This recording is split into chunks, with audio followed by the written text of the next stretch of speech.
Wales? Has anyone seen Wales? Has anyone seen Craig Bellamy, Brennan Johnson, Joe Rodon, Dan James, Kiefer Moore? Has anyone seen Ben Davies? No, I'm joking. Love you, Ben. Because you're a Spurs fan. But has anyone seen Ian Rush? Has anyone seen Gareth Bale? Gareth Bale, you can have your free kick in 2016, mate. But has anyone seen Gareth Bale? He's probably swinging golf clubs. Has anyone seen Tom Jones? Has anyone seen Stacey from Gavin and Stacey? Has anyone seen Cardiff University? Has anyone seen Cardiff Castle? Has anyone seen Cardiff City Football Club, Newport County, Swansea, Wrexham, TNS? Has anyone seen Sheep? Bah, bah, bah, bah, bah, bah. Has anyone seen sheep? Bah. Because Wales have got one hell of a beating tonight. And Wales are always and will always be shit.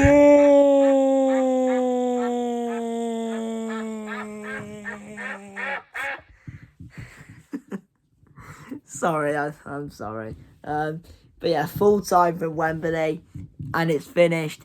England 3, Wales 0, and a comfortable win in the end for England. I mean, it was pretty much game over at half time. Might as well blown full time at half time. It was a very easy performance, to be honest, from England. Nice and simple. I mean, the game didn't really mean a lot. For England, yeah, it was like, it was a Wales's Cup finals, their big day out, yeah, we're Wales, we're massive, we got dragons, we got sheep, we got Fireman Sam, we're Wales, we're gonna conquer England, but no, 3-0 in your cup final, and fuck off back to Wales, you sheep shagging bastards. No, I'm joking. But yeah, but overall, like I said, comfortable win for England. I mean, we started well, went 1-0 up inside 3 minutes. Morgan Rogers with a good goal. I mean, big goal for him as well. You kind of could boost up his confidence a little bit more, considering the start of the season he's had with Villa. And then another Villa player, Ollie Watkins, with the pretty much the easiest goal he will ever score in his life, because it was literally a tap-in on the line. I mean, if he would, I know Watkins actually did miss a sitter, but I mean, he still scored. I mean, he still obviously got his goal, but I mean, if he would have not scored that goal, I would have been a bit concerned. And then Saka whips one in the top bins, great goal. And, 3-0 in 20 minutes, we were absolutely all over him. I mean, Wales, as soon as I saw that lineup, 5-4-1, that, you just knew that Wales were going to sit back, try and get something out of it, and then boom. I mean, the part the bus failed after 3 minutes. The park the bus failed after 3 minutes. That's how shit you are. You can, they tried to park the bus, trying to sit deep, make it difficult, but no. 1-0 down inside 3 minutes. Well done, Wales. Well done. Let's sit behind the ball and let's concede inside 3 minutes. Man, seriously, that's so shit. But overall, I mean, it was, like I said, it was a good performance from England tonight. And I feel like we're seeing the proper England now. Because, normally you look at England in these qualifiers, everyone's like, oh, here we go, boring England are back, blah, blah, blah. Even in the first few games of Tuchel, yeah, we were winning. But, it was still that bit boring. It wasn't as exciting. I mean, it's kind of not going to be exciting when you're playing teams like bloody Andorra and stuff like that. But England at times, they're playing these small teams. And they're just making it difficult to beat these small teams. Like, I mean, some of the results tonight, Austria, they won 10-0. Austria won 10-0 against San Marino tonight. Denmark beat Belarus 6-0. I mean, those are the kind of performances England should be putting in against smaller teams. And I know we did beat Serbia 5-0 back in the last international break. But even in these qualifiers, England have got to be going for it, not struggling. Like, I remember when we played, Andorra at Villa Park?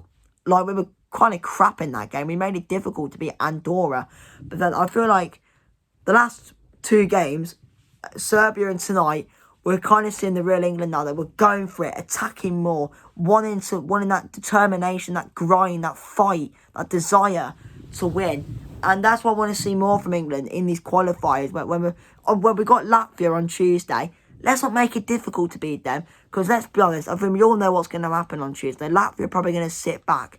And it's going to be difficult for England to kind of break them down. But eventually we will. Because we've got the quality, we've got the talent, we've got that individual brilliance to beat teams. We've got that individual brilliance to break teams like Latvia down. Like, we shouldn't be struggling to beat Latvia. We should be battering Latvia. And hopefully we will. But you don't know. But like I said, I feel like these... not Senegal, sorry. Serbia and tonight... I feel like we're seeing what England fans have been wanting, really, for a while, to just play teams off the park and, just show why we're contenders to win, the World Cup and the Euros and stuff like that.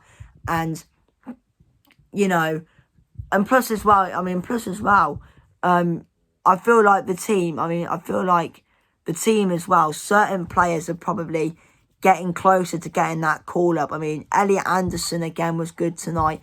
I think that partnership between Anderson and Rice, I'm actually looking forward to it. I thought they were both decent tonight. And, that partnership of Anderson and Rice is looking quite good. And I think in that CDM role, because so far England have played with a 4-2-3-1. And maybe that's the formation to go with. Because so far it seems to be working under Tuchel. And I think those two CDMs for me at this minute in time, going into the World Cup for me, are Declan Rice and Elliot Anderson. Elliot Anderson has not put a foot wrong for England so far. Made his debut against Andorra, wherever it was. Brilliant in that game. Serbia was brilliant. It was very good tonight, and hopefully he'll put in another good performance on Tuesday against Latvia. Then, you could say it helps Anderson that he's got Declan Rice alongside him, and he's played for England for quite a long time. He's got that experience and stuff like that. As well with obviously Harry Kane not being available tonight. This is a big opportunity for Watkins to prove himself that he can challenge Kane for that starting spot. I mean, I know he did go off at half-time due to injury, but, got his goal. We did okay. To be fair, it would have been probably more interesting if Foden was playing tonight, Bellingham, etc., and Grealish. I mean, to be honest, when the squad came out, I saw it and I was like, oh, it's just pretty much the same team then. And I could understand as well at the time when people were saying, oh, where's Foden, where's Grealish and that. And I remember saying this to myself. I remember saying that I can understand that, the fans, we want to see Grealish and that. But as well, you kind of want that team bond and that, what's the words? Like, just relationship in a sense that the players get used to each other and stuff like that. But I still understand people wanting, the likes of Grealish and that. But plus as well, because, let's be honest, Bellingham's probably going to go to the World Cup. Foden's probably going to go. I think, at the minute, if Grealish continues his form, he'll probably be going. You kind of want to call up the backup players and give the backup players more of a chance. They can maybe prove to Tuchel that, I actually have a chance and I have a chance of starting, or I can just come off the bench and make a difference or something like that. But, I think England have just got to keep playing the way we're playing, because the last two games have been very good. And I think going into the World Cup, if we just keep the way we're playing, we might have a chance of winning it. But overall, it was a good performance tonight from England. Good win. And move on to Latvia on Tuesday. Abosh.